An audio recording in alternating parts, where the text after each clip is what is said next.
Derajat Nabi Suci, dan para sahabatnya. Ketulusan dan kemurnian yang ditunjukkan oleh Nabi Suci dan para sahabatnya yang mulia tidak ada bandingannya. Mereka tidak ragu-ragu dalam mengorbankan nyawa mereka. Nabi Isa alaihi wasallam tidak dihadapkan pada kesulitan yang berarti. Tidak ada satupun dari umatnya yang menolak konsep wahyu. Apa sulitnya menasihati beberapa orang dari keluarga sendiri? Orang-orang Yahudi telah membaca Taurat dan mempercayainya, mereka telah percaya bahwa Allah itu esa dan tidak memiliki sekutu. Kadang-kadang orang berpikir, untuk apa Mesias datang? Bahkan sampai hari ini, orang-orang Yahudi masih memiliki kemarahan terhadap keesaan Allah. Paling-paling, orang mungkin dapat mengatakan bahwa ada beberapa kekurangan moral yang merasuk ke dalam diri mereka. Namun, ajaran itu sudah ada dalam Taurat. Terlepas dari fasilitas yang telah dipercayai oleh umatnya dalam buku ini, Al-Masih mempelajari buku ini dari seorang guru, pelajaran demi pelajaran. Sebaliknya, pemimpin dan guru kita, pembimbing sempurna kita, tidak pernah belajar dari seorang guru. Beliau tidak pernah diajar oleh seorang guru dan ini adalah fakta yang bahkan tidak dapat disangkal oleh para penentangnya. Oleh karena itu, Yesus mendapatkan dua fasilitas. Pertama, ia datang untuk berkhotbah kepada kerabatnya sendiri dan kedua, hal utama yang ia ajarkan kepada orang-orang, mereka sudah menerimanya. Memang, mereka bersalah dalam beberapa hukum moral. Namun, terlepas dari semua kasus ini, bahkan para murid sendiri tidak dapat direformasi. Mereka tetap tamak. Beberapa murid bahkan mencuri harta yang dimiliki Yesus.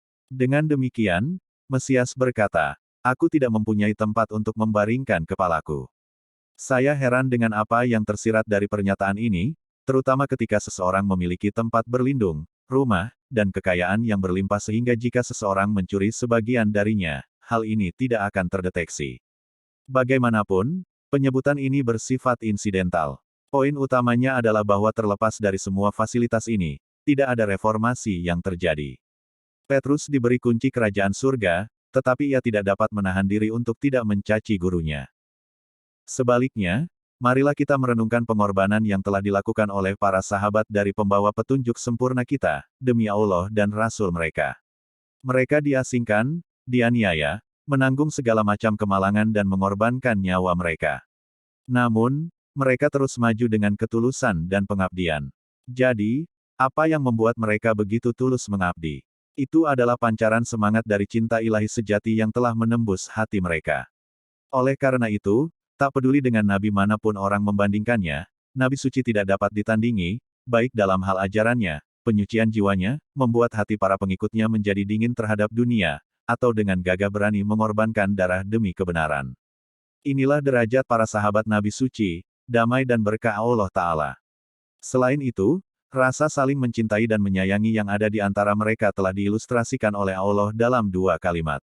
Dan Dia jadikan di antara mereka rasa kasih sayang. Sekiranya kamu membelanjakan semua yang ada di bumi, niscaya kamu tidak akan dapat mengambil hati mereka, tetapi Allah telah mengambil hati mereka dengan kasih sayangnya. Dengan kata lain, kasih sayang di antara mereka tidak akan pernah dapat dipupuk meskipun segunung emas telah dikeluarkan untuk tujuan ini.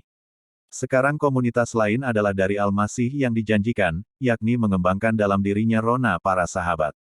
Para sahabat adalah komunitas yang saleh yang dipuji oleh Al-Quran. Apakah Anda seperti mereka? Allah berfirman bahwa orang-orang yang akan mendampingi Al-Masih yang dijanjikan akan berdiri bahu-membahu dengan para sahabat. Para sahabat adalah mereka yang mengorbankan harta dan tanah air mereka di jalan kebenaran. Mereka meninggalkan segalanya, sebagian besar orang pasti pernah mendengar peristiwa yang dialami oleh Hazrat Abu Bakar, semoga Allah meridainya. Pada suatu kesempatan ketika orang-orang diperintahkan untuk mengorbankan harta mereka di jalan Allah, beliau membawa seluruh harta yang dimilikinya di rumah. Ketika Rasul yang mulia, damai dan berkah Allah besertanya, bertanya kepadanya tentang apa yang dia tinggalkan di rumah, dia berkata, "Aku telah meninggalkan Allah dan Rasul-Nya di rumah." Hazrat Abu Bakar adalah seorang kepala suku Mekah yang menjalani kehidupan asketis dan mengenakan pakaian yang paling sederhana.